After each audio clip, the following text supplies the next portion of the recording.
Head on down. Watch Brad, a member of Team Genesis, having one heck of a year as he won Grand Prix Omaha, he won SCG Baltimore, and he's looking to get another invitational win. He's 1-0. Ross Merriam, he's looking for that kind of crowning jewel achievement. He's got many open wins. That hasn't been tough for him, as he's going to lose a cathartic reunion, at least we believe. But he's looking for that invitational win, something he does not have on his resume just yet. You take a look at his opening hand, well, it's definitely going to be cathartic reunion that Brad does select. It's a Mountain of Dark Blast, a Conflagrate, an Arid Mesa, a Prized Amalgam, and an Archamoeba. And as Brad writes down the contents and eventually selects that cathartic reunion and falls down to 15, Craig, you said during the pregame show, and you've said it during our last couple of Modern Opens, you're a big fan of Dredge.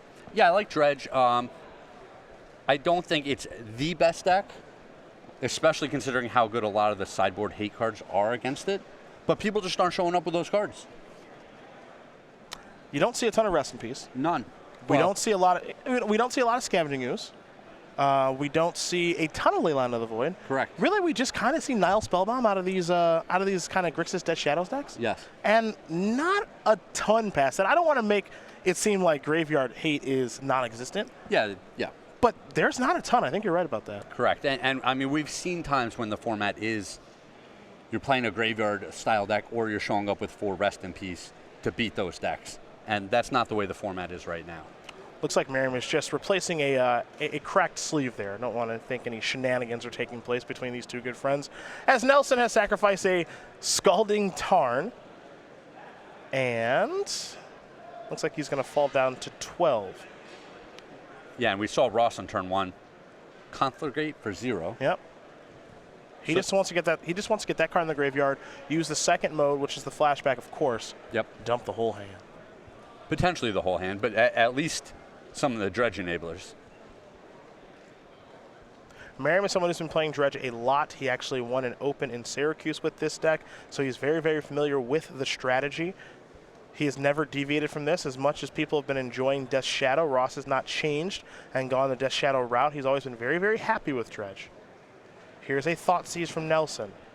The new card that Merriam picked up was a Golgari Thug. That's a goodie.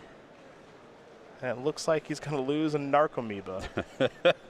Can't take any of the others, right? Yep, not really. All the other ones want to be in the graveyard, so Narcomoeba down, as Nelson's going to fall down to 10. Now here's a Death Shadow, maybe.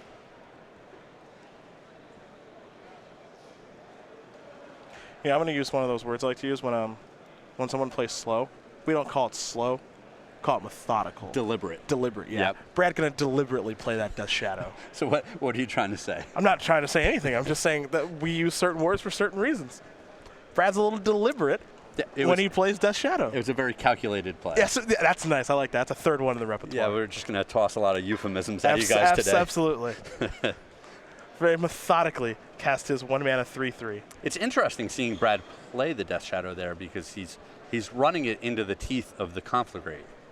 Now the question is, does he have something tricky, like a Street Wraith, to cycle here to keep it big? Yeah, that's the question, right? And that's the card that Ross actually has to worry about here, is that Brad does cycle a Street Wraith in response to a Conflagrate, which looks like it would be for 4. That means that the Death Shadow would become a 5/5, and it would live. And that's not to say that Ross wasted the Conflagrate, because I feel like that's what Ross wants to do anyway. Yes, but it's not the payoff. Correct. It's not the big win. Ooh, thuggin' and buggin'. Okay. Gonna play a G-Thug and simply pass the turn back. Ross not gonna fall into Brad's trap. So now this is interesting, right? Because we don't know for sure if Brad has a Street Wraith. And these two are very good friends, so it's like a little game inside the game. Yes. Where Brad might not have a Street Wraith at all, but he knows Ross well enough to say, well, Ross is smart enough to know that I could have a Street Wraith here, so he won't Conflagrate it for 4 and try to kill it. Yeah, and you have to know that your opponents are smart enough to identify all these different lines in order to make a quote next level play. Yeah. You know, you don't want to be playing on level 2 or level 3 when your opponent's only going to see the most straightforward aspects of the game. But what makes this Golgari Thug play a nice hedge is that if Brad wants to attack, it's a snap block from Ross. Oh yeah. And then the Dredge engine is online, so it is probably just the safest play that Ross can make. I wouldn't say it's the highest upside play, but it's definitely the safest play. Sure. Nelson going to fall a little bit lower here from a Bloodstained Mire. Going to go get himself another copy of Watery Grave, so he's going to fall down to 7. Well, and the Conflagrate has a lot of value in Ross's graveyard. You know, that puts a hard cap on how much Brad can do with his life total here. Looks like, ooh, timely with a Liliana the Last Hope, which is going to clear out the Thug, going to allow Nelson to attack for quite a bit. And what that's also going to do is with the Golgari Thug trigger, and we'll take a look at that card very quickly for those unfamiliar, he's got to put a card back on top of his library. So he's able to put a Narcomoeba back on top. Stinkweed Imp, double Narcomoeba, and a land are what's going to be dredged here. Golgari Thug's going to go back to the hand. You can read that text there on the Human Warrior. When Golgari Thug dies, put target creature card from your graveyard on top of your library, which is a great place for Narcomoeba. That's kind of where you want it, right? So now Ross is going to use that Conflagrate to take care of Liliana the Last Hope, and now he's got some chump blockers for Death Shadow. More importantly, he's got dredge cards in the graveyard. So his engine is starting to get online slowly but surely. Yeah, and I think with a couple recursive blockers and stuff like that, Ross can take a little bit of time. We see how these dredge decks can snowball. It looks like they have a slower starter, they're durdling around a little bit, and then all of a sudden it's just like, oh, they've got 6 creatures on the board, and the Death Shadow deck has dealt itself so much damage that they can just attack. Well, here comes Death Shadow. Remember, 6/6 at the moment. Merriam not going to take any chances. He's going to block with a Narcomoeba. Nelson looks like he's considering moving a lot of cards from the graveyard. He will, in order to play a Gurmag Angler and another copy of Death Shadow. Now, all of a sudden, Merriam's in a whole lot of trouble. Those are some big boys. 11 life, facing down 2 6/6s and a 5/5. And it's funny because I don't think Brad ever had that Street Wraith. No, he did not. And just, but he did have the Liliana. He did. That's it, you know, his play was probably, all right, if he moves in on my Death Shadow here, I can just rebuy it with the Liliana later. Dredge 4. Faithless Looting, Copperline Gorge, Life in the Loam, and a Bloodstained Mire are going to go to the graveyard here for Merriam. So what's difficult here for Ross is as he works to get this dredge engine online, he's going to play Golgari Thug and just simply pass the turn back. The problem right now, as I take a look at it, is he has no green mana for Life in the Loam. Correct. And so if he wants to dredge that card back and try to get that Conflagrate engine online, which he's not really going to have a lot of time to do, it's just going to be much too slow. And as it stands right now, he can't even do that. Can't even do it. Even if he had the green source, I don't think he has the time to be dredging back Life from the Loam in this game. And this is what kind of makes playing against the Death Shadow deck tough. And now Brad will cycle a Street Wraith. Ross is going to say, did he have that the whole time? Not too sure. But what makes this kind of interesting here is Brad's going to eventually sing here with all these creatures is, you know, Ross could easily handle one Death Shadow this game. Yep. That wouldn't have been an issue. It was the other creatures that showed up in mass the last turn that has made things very difficult for him. Yeah, I think potentially even Death Shadow and one Gurmag Angler, he could take a hit here and there. He can find additional blockers, but 3 fatties is a lot. Yeah. So Ross is going to block the 2 Death Shadow. Those are the largest creatures. He's going to end up taking 5. I believe he's going to fall down to 6 in the exchange, which he will. And now there will be a trigger from the Golgari Thug, which is going to put Narcomoeba back on top. Nelson's going to play a Watergrave tapped and simply pass the turn back. Merriam will do some dredging here in just a moment. And he will dredge Thug again. Yeah, I think he feels like he has to be able to cast a card here. There's Narcomoeba, recast Thug, Amalgam triggers, pass the turn back. I think he may have missed an Amalgam trigger early on in this game. Not entirely sure. I can't say that with 100% confidence. I don't think he did. I don't think they were in the graveyard yet when the first Narcomoebas entered the battlefield. Okay. So Nelson this turn, pretty simple. He can get him to 1. Yes. We know he can do that. However, if he attacks with everything and puts him down to 1, they got 2 Surprise Amalgam that are going to come across the finish line here for old Ross. So that's why you see, what were we going to use, deliberate? Yeah, a pause in the game here. Nelson, all kidding aside, actually does have a lot to think about this turn because that Gurmag Angler might actually be staying home this turn. Yeah, I mean, his easy play is just draw a removal spell, kill one of those guys, and come barreling across for the easy win. Yep. That obviously didn't happen. So now he's got to ensure that he doesn't die on the swing back. Nelson flicking between 2 copies of Death Shadow. He's trying to figure out how many he wants to attack with. And the tough part here for Brad is if he gives Ross more time and more dredges, it might only get worse.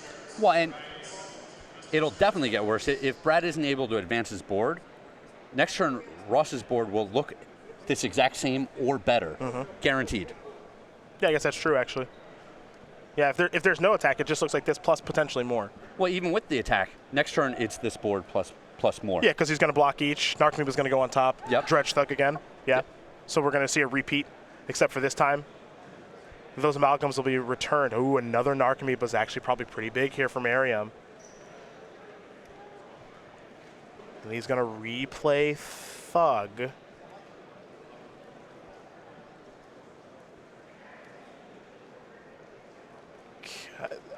This is interesting. He can get a little risky with these amalgams. Yeah, the question is, does he want to whittle away Brad's life a little bit, which it looks like he does want to do. He has the buffer in his life total to where, you know, he can take a hit. Yeah, if Gurmag Gangler sneaks through, he's not going to die this game. Yep. Pretty smart attack here by Merriam, finding a good spot. You do have to wonder what's in Brad's hand, but at the same time, I think Ross has come to the opinion of, I can't beat a removal spell anyway. Sure. You know, if you pick up a Fatal Push or something, I'm probably just dead anyway, or something close to it. Well, he wants to give Brad as little time as possible. Absolutely. Snapcaster Mage is here. Nelson will draw a card. A removal spell will do it now. That is a Fatal Push. That'll take care of a Narcomoeba, and that is going to do it. So a timely 1-2 there from Brad Nelson's going to win him game number 1 over Ross Merriam. Grixis that Shadow up a game here over Dredge. The old ambush Viper out of nowhere. Yeah, old Snappy. Nothing to rebuy, but sometimes you just need a 2-1 for 2. We will take a look at the sideboards here, and we'll start with Ross Merriam, who's got 3 Leyline of the Void, 2 Nature's Claim, 2 Ancient Grudge, 2 Lightning Axe, 2 Collective Brutality, 2 Thoughtseize, a Gnaw to the Bone, and a Maelstrom Pulse. And we've seen Ross piloting this deck over the last month or 2 months, so we've got a pretty good idea of what he's going to want to do here. I expect the Leyline of the Void to come in here. It's just so good against the Grixis decks. The Lightning Axe kills everything. You definitely want that. And we often see him bring the Maelstrom Pulse in just as a catch-all when he's not 100% sure what his opponent's going to bring to the table. Super safe card to bring in. Yeah. Super safe. Now, that last game, we, of course, do want to mention yet again, he didn't have green mana that game, but that's not often the case. That's not how it usually shakes out. Yeah. Other side of things here for Brad Nelson, 3 Ceremonious Rejection, 2 Surgical Extraction, 2 Collective Brutality, 2 Kozilek's Return. Along with a Liliana the Last Hope of Terminate, a Stubborn Denial, and this is Staticaster, a Disdainful Stroke, and a Liliana the Veil. This is a little bit interesting. Brad has changed his sideboard since the last time we've seen him piloting this deck. Excuse me. We used to see a bunch of Anger of Gods as a way to combat these decks. It's also good against the counter companies decks with creatures they would want to rebuy out of the graveyard. So I think the Kozilek's Return is kind of interesting. He's definitely losing a lot by playing that card, but it's only 1 red mana to cast, which is pivotal here. I don't expect it coming in this matchup. Definitely going to see Surgical Extraction. Not sure about some of these other cards. Stubborn Denial seems like it's going to be good in the early game when you just need to buy a turn or two to establish your board. And potentially, is it Staticaster to clean up 1 toughness creatures? Staticaster good against Narcomoeba, good against Bloodghast, decent enough against Golgari Thug. So we'll see if Brad goes to those tools. But Ross looks like he's sideboarded. He's shuffling up. Brad's just about ready. So we'll give these two a couple of minutes here. And we are going to talk about SCG Game Night, the very popular promotion. We want to thank not only our store owners, but also we got to thank you awesome players at home for making this promotion everything that's been able to be over the past handful of years. For the month of July, which was that tomorrow? Does that start tomorrow? Sorry, July. You know that? That's crazy. We're halfway through the year. I didn't want to know that. Yeah, we're halfway home through the year. We got Goose Saint Trapped. You've seen that one. For August, Puggernaut. You've seen that one. A gem. And drum roll, please. Oh, we got a new one? For the month of September, it's the debut of Smell Snare.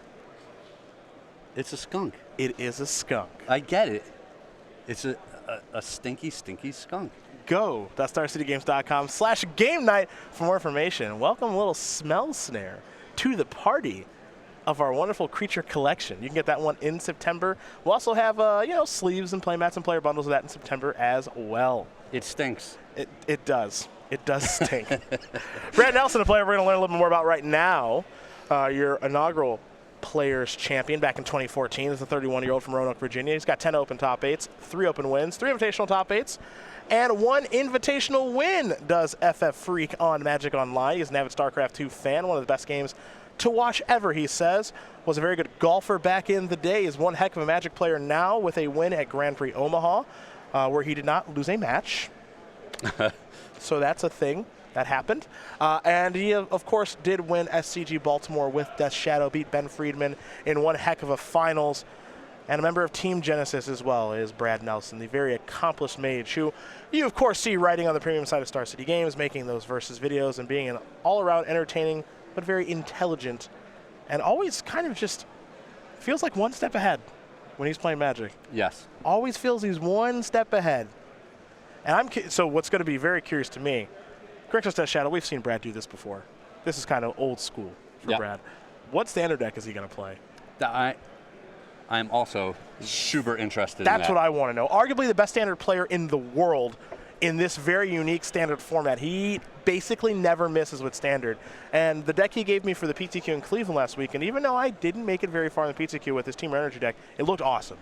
It really did look awesome. Felt dialed in. Yeah, it just felt like and he was able to tell me how to sideboard and everything with it. So he gave me the full game plan. Brad's such a good man. I showed up to the site a little late. I was a little late Sunday morning. A little late. It rolled in. PTQ started at 9. I rolled in about 8:56. Okay. And he was in day 2 of the Team Grand Prix, and they were announcing pairings. And Brad had full 75 sleeved, deck list written out, and he was ready to tell me how to sideboard. That is unbelievable. Good man. I would have never done that. No. No. So just all around VG man. I appreciate that.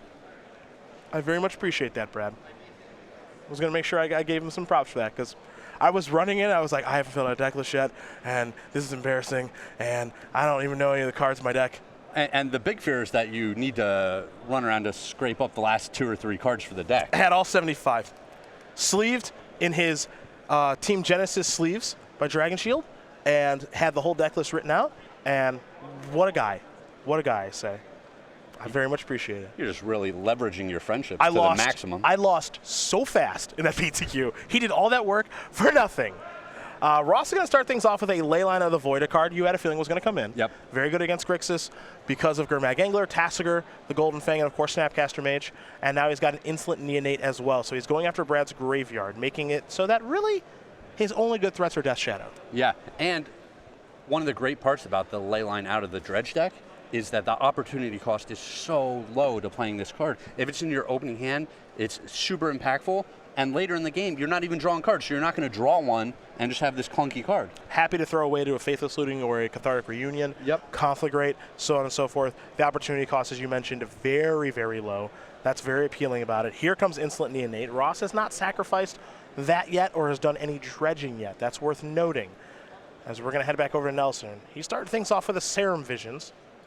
And now he'll draw a card, picked up a copy of Bloodstained Mire. He's going to fall down to 15 now with the cycling of a Street Wraith, and he's picked up a copy of Thoughtseize. Let's make it 14, probably 12.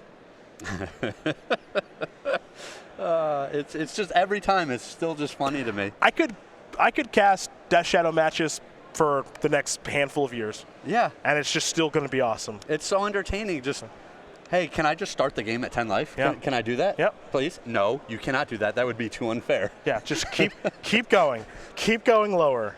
Jerry brought himself to 3 willingly in round 1 if he missed it. Here's a Thoughtseize. Brad's going to bring himself down to 10, like Craig mentioned. A Conflagrate, and it looks like it just lands here for Ross. Well, Neonate's only got to hit 10 more times. It's easy. Brad's on the clock. Yeah. And actually, Conflagrate's in the graveyard, so even shorter clock. Yep. There. Even shorter clock. Get to draw a card every turn. You sure do. Best part of Magic.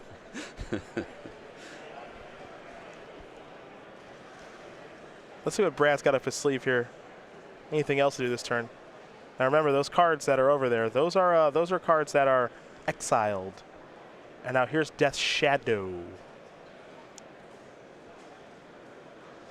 Merriam is going to sacrifice a Wooded Foothills. And I think what we talked about last game, that didn't happen, the Conflagrate for the Death Shadow, might happen this game. And this time, Brad has something to deal himself 2 more points of damage. He has Surgical Extraction. Surgical Extraction. So what's interesting about the Surgical, right, is we might see Brad use it in the draw step. Yep. We might see him save it. Not entirely sure. How does he want to use it? Ross is going to draw. I believe he, oh boy. He picked up a copy of Life from the Loam, which is going to lean him towards wanting to do more things with Conflagrate. Yep. Which only makes sense. It's a big, juicy meatball out there. Yeah. You know, and he just wants to get at it with his Take fork and knife. Huge bite. Huge bite. Merriam, it's such an interesting situation. Ross, that's not a good meatball, man. Nah, they're all good. Stay away from that meatball. They're all good. There are no bad meatballs. Ross might be thinking about a lot going through his mind right now. So he's got a fetch land in hand. He can say, I'll sack a fetch, loam those 2 back. He could also just say attack with Insolent Neonate and then activate the Neonate to discard Life from the Loam just to get a Dredge 3 if he wants to and kind of get something going that way. But it looks like he's going to start by sacrificing a Bloodstained Mire. Yeah, we saw him be very careful the first game, so you know, I wouldn't be at all shocked if he makes just a very sagacious play here and avoids disaster. Going to get a Blood Crypt. Now he's going to loam. Going to get these 2 lands back. And now I'm curious to see what he wants to do with the Neonate. And it looks like Neonate's going to be on blocking duty, perhaps. Doesn't want to make that Death Shadow any more upset. Doesn't want to make it bigger, and I think the longer the game goes, the more Ross is favored. Okay. You know, he already has that ley line on the board, so it's not like Brad's long game is that powerful. Brad's going to accumulate more and more cards that just don't do a whole lot. Nelson will draw. Didn't get a great look at it, but he's got a lot of cards in hand. He's got a lot of cards in hand. Excuse me. You have to imagine some number of them are dead because of the ley line. But he's found his go-to threat, the namesake of the deck, here in Death Shadow. He's going to see if he can get some work done with that.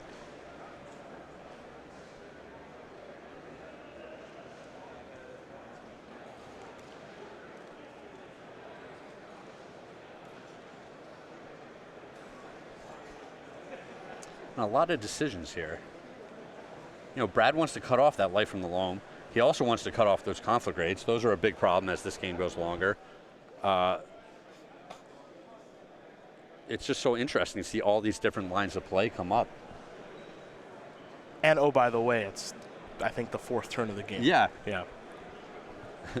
Yeah, we're in the mid game and it's turn 3 or whatever. It's not like we've been not like we've been playing a while here. Say that.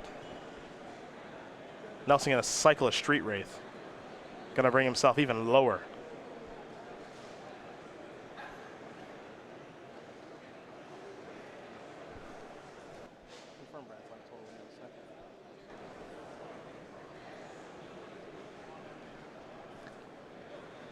All right, 2 more. 6, Static Caster. All right. How does that change things? Go ahead. Yeah, I don't think it does change anything. He already had a Liliana in his hand if he wanted to get that Neonate out of the way. Okay. So, you know, playing the Static Caster and playing Liliana are very similar lines of play here. Looks like he's going to go with the Static Caster. Merriam's going to activate this. Going to discard a Dakmor Salvage, Dredge Loam. Neonate, Loam, Golgari Thug will go to the graveyard. Loam will go to Ross's hand. Okay. So Static Caster actually looking really good now on this battlefield. It can take care of Thugs, it can take care of Narcomoebas, it can take care of a lot of different things. Yep. It can maybe take care of Blood Gas depending on what happens. Sure. Yeah, I mean, very potentially Brad just goes to 4 here. Yeah, with Surgical. With Surgical. I mean, he wants to get that conflagrate anyway. And it turns the Death Shadow into a 2-turn clock. Makes into a 9/9. Very true. Very true. I think he's thinking surgical now. Yep. Yes, he is. Gonna fall down to 4. Conflagrate, you need to politely leave. Ross's hand right now, 3 lands and a life from the loam. Nelson gonna remove a couple copies of Conflagrate here. There's another one. Do a quick check here. Ross has the full 4 this weekend. Sometimes you only see this deck play 3, but maybe he sideboarded one out. Yeah, if you're going to bring in some cards like the ley lines and some axes and things like that, you got to take something out of the deck. All right. You don't want it to be the dredgers. 2-turn clock, as you mentioned, so Ross is going to fall down from 18 to 9. Yep. So Brad can prevent lethal next turn. Well, it's also funny the way the game developed. We talked about all these tricky lines of play. When's he going to want to do this? Now, later, in response to something, is Ross going to cast that card? And it turned out he just wanted to get himself down to 4 this turn. Got to play it, while Ross was tapped out, and shook out in a more simple way than we might have predicted. Merriam's going to dredge a Golgari Thug. He needs it to be a pretty good one here. Amalgam, Faithless Looting, Bloodghast, Leyline. Yeah, double Bloodghast there. Only one. Only no, one. I'm saying if it was double Bloodghast, it's game over. Yeah. But now Ross gets to do a pretty decent amount of dredging because he has a Faithless Looting. Mm-hmm. So, let's go this way. Dredge 1 is a loam. 1 is a blood. That's it.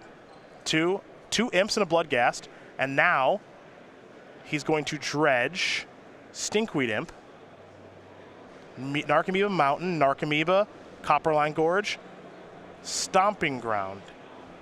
And now Brad just says, you already see Brad thumbing his lands. Ross is going to discard a couple of lands. He's got to make sure he's got one left in his hand. no mistakes. Yeah.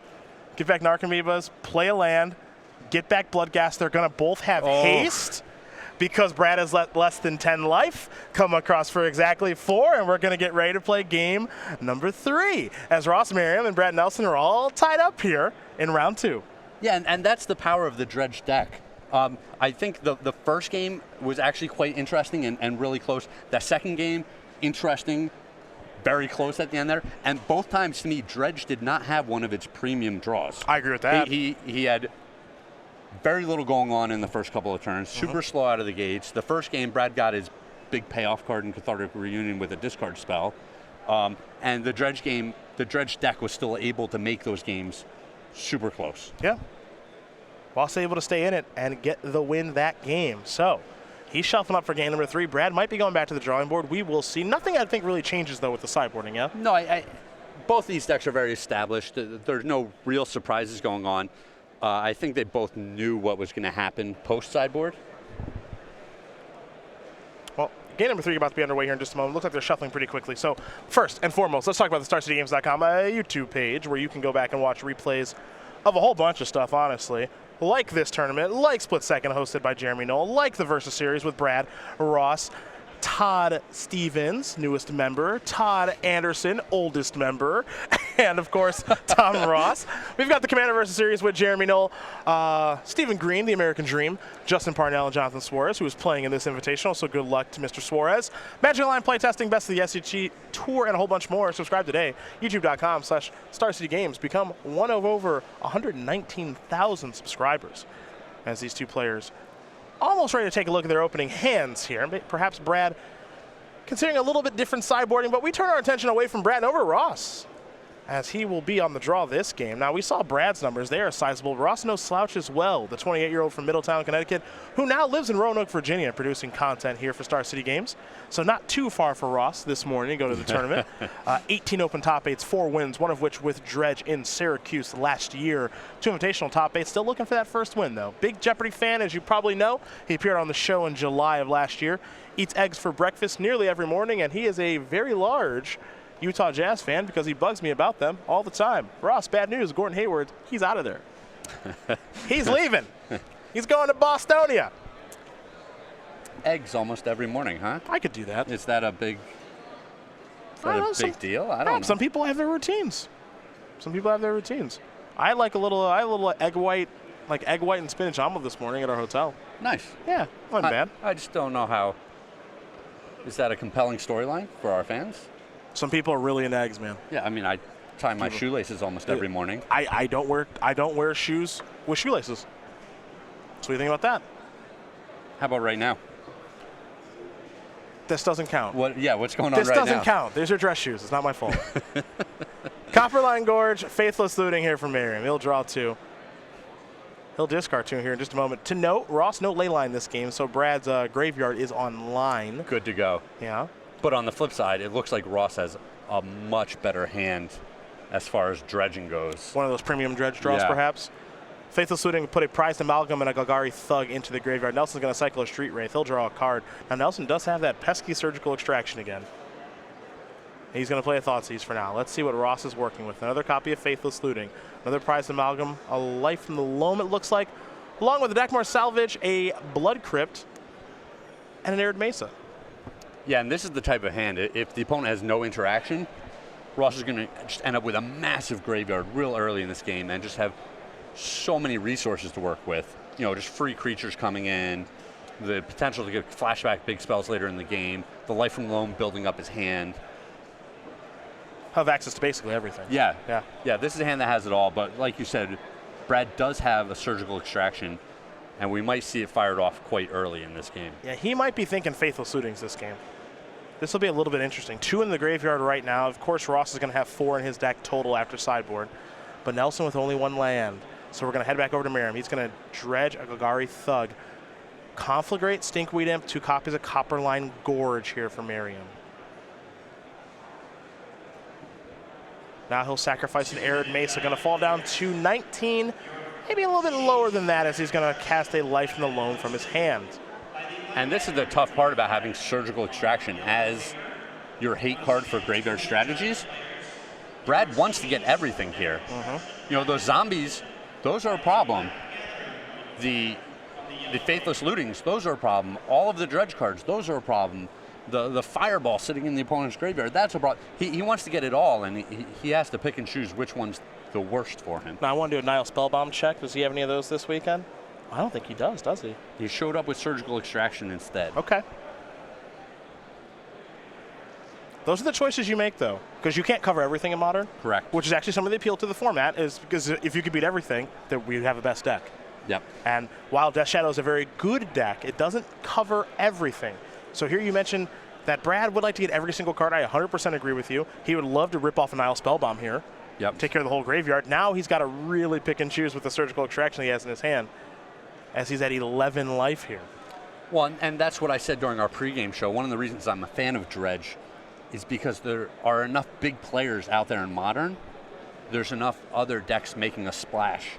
You know, people have to show up ready for Grixis Death Shadow and the other Death Shadow variants. People have to show up with sideboard cards for the Collected Company counter decks. We just saw Affinity make a big breakout in Las Vegas. And Dredge has had some solid finishes, but not the spotlight finishes that really put a target on its back. So it's still flying under the radar, and people just don't have enough hate cards for the deck. Yeah, it's interesting, right? If Ben Friedman wins that tournament and beats Brad Nelson in the finals, maybe the narrative changes. A little bit. Maybe the Rest in Pieces and the Nile Spellbombs and a whole bunch of graveyard hate shows up, but Brad won that tournament. And so it looks like Death Shadow's the best deck in the hands of a great player. And Ben Friedman's no slouch. Yeah. You know, he had a great tournament, and Dredge has been performing very, very well, but it does continue to fly under the radar a little bit, so we don't see a ton of graveyard hate, and Brad's sideboard is a perfect example of that. Yeah. Brad thinking Death Shadow here. Yeah, he's in a tough spot with only 1 land. He's just going to pass the turn back. Ross has got to be feeling pretty good about things right now. See what Merriam does want to dredge here. Looks like he's going to dredge Life from the Loam. Yeah, I'm sure Ross is aware of the potential Surgical Extraction out of his opponent, but he just has so much going on that the Surgical is not going to unduly disrupt him this game. Stubborn Denial going to take care of Faithless Looting. All right.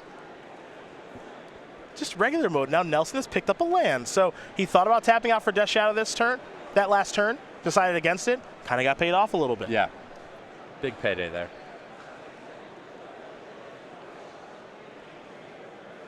Nelson did pick up that second land, as I mentioned. It's a Bloodstained Mire. You see the life total at 11. Could go down to 8 at any moment, 6 if he wants to via Surgical Extraction. Also worth noting is that he has a Snapcaster Mage in hand. So that in combination, of course, with Surgical Extraction, that's 2 times. That's like twice as many as one time. That's correct. You're on the A game this morning. Put that man in the booth. Yeah. All right, here's Death Shadow. But Brad has to be very careful. The Conflagrate is obviously a big deal.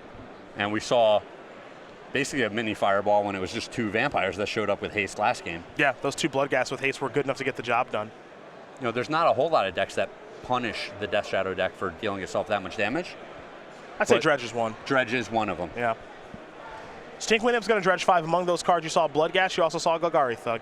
Second copy of Conflagrate as well. So Surgical Extraction may be looking a little bit better now.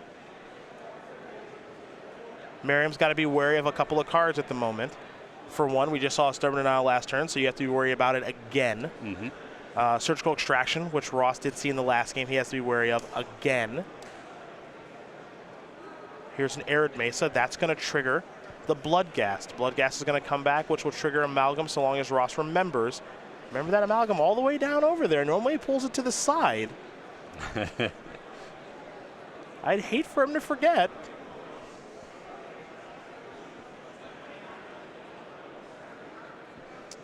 I bet it ends up in play at the end of the turn. We'll see. If I was wagering man. We'll see. Which I'm not. Yep. You know that I'm not. You played okay. Very conservative. Faithless Looting.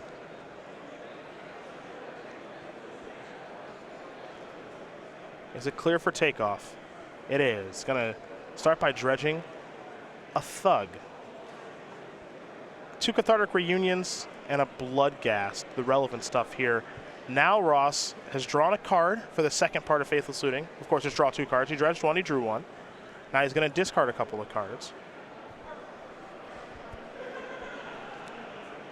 Yeah, it's just a little unlucky for Ross here. I mean, he kind of has a lot going on, but he hasn't hit a whole bunch of dredge cards yet. Going to discard an Amalgam and a Thug.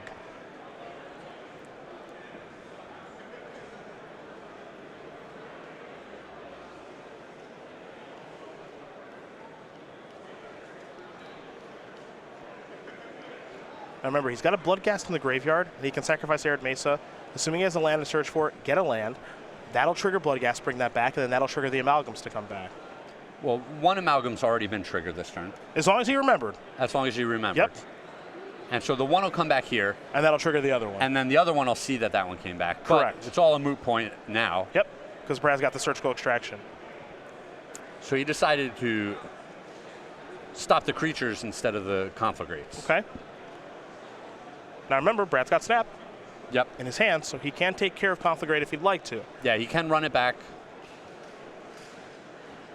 which he probably is pretty interested in doing. You see Ross's hand here. It's kind of a mismatch of garbage, honestly. There's a Stinkweed, like a Stinkweed Imp, a couple of lands from Loaming. You know, he's able to do a lot on his turns, even though it doesn't look like much. He's able to dredge a lot. He's able to get some creatures on the battlefield, or at least try. And then, of course, he's able to build towards a big Conflagrate as well. Yes. Which is, he's kind of doing it all at once. Yep. Even though it doesn't feel that way. Well, and depending how the game shakes out, a lot of games we see him just get value out of these cards. He'll just cast a Stinkweed Imp and just try to brick wall one of his opponent's creatures that way. We saw the Thug just be so critical previously, just chumping and putting creatures on top. Yeah, but even though he didn't win game 1, it basically did everything in game 1. It basically got his engine online, bought him plenty of time, but he just wasn't able to cross the finish line.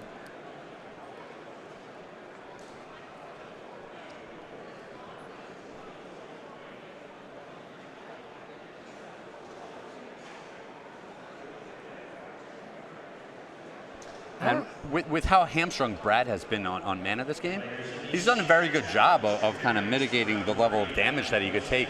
The Stubborn Denial to me was just crucial at that point in the game for him to just not fall so far behind. Then we see the Surgical Extraction just ripping away all of these free bodies that he would have to worry about. So he's still squarely in this game. This is a winnable game, for sure. Even though Ross has got a lot of life to work with, and Brad, by design, does not. 9's a lot for this deck. Yeah. 9's a lot. Bloodstained Mire is going to make it 8, and then probably 6, but 9's a lot for right now.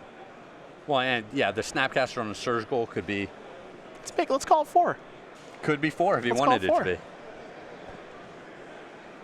And Bloodghast, they have no problem dealing 4. We saw that in the last game. No problem dealing 4. Well, and last game, Brad was very incentivized to end up at 4 life. Agreed. And 2-turn clock. Yeah, this game he doesn't have the same incentives. So I doubt we'll see him be so cavalier with his life total.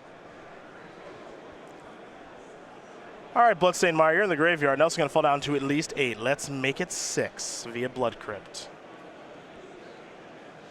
Although I've been wrong before. We'll be wrong again. It's part of being in the booth. That's why we're in here, not down there. It's easier up here. I like it up here. It's comfortable. We got like nice chairs this weekend. Yeah, these are some sweet chairs. Yeah. They hand us a bottle of water whenever we want it. Yeah, I got a big table. Life's pretty cozy up here. 7/7 Death Shadow right now. Thump. Kaboom. Snapcaster Mage. This is before damage, I imagine. Going after what I have to imagine is Conflagrate. Yep. So now Brad's going to go get those. He's going to fall down to 4. 13 minus 4 is 9. Blood Crypt is going to... Okay. That was weird. Ross said I'm going to sacrifice Arid Mesa, go get Blood Crypt, so I can get back my Blood Ghast. Sure. Okay. There's another Conflagrate. And same thing, Brad needs to see no vampires here. Yeah, that's true. No vampires. Yeah, there are ways for Ross to just win the game straight away right now. 9-4. Well, and using the fetch land, Ross put himself on a 2-turn clock. Mm-hmm.